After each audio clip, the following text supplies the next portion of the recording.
నాకు ఒకటి అర్థం కాదు. ఎప్పుడు కూడా మనం ఎన్నో వీడియోలు చూస్తూ ఉంటాం.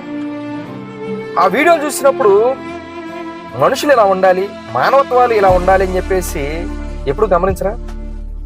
ఎందుకంటే ఈ భూమి మీద మనం తల్లి గర్భం నుంచి పుట్టినప్పుడు ఒక వయసు వచ్చిందాక అమ్మ అమ్మ అంటూనే ఉంటాం. కానీ అన్నీ తెలిసిన టైంలో మరి అమ్మని ఎందుకు పూజించలేము? మరి అమ్మను వదిలేసి మధ్యలో వచ్చిన డబ్బు కోసం మానవుడు పోరాడి పోరాడి పోరాడి పోరాడి చివరాఖరికి భూమిలో కలిసేటప్పుడు డబ్బు డబ్బు అని చచ్చిపోతున్నాడు.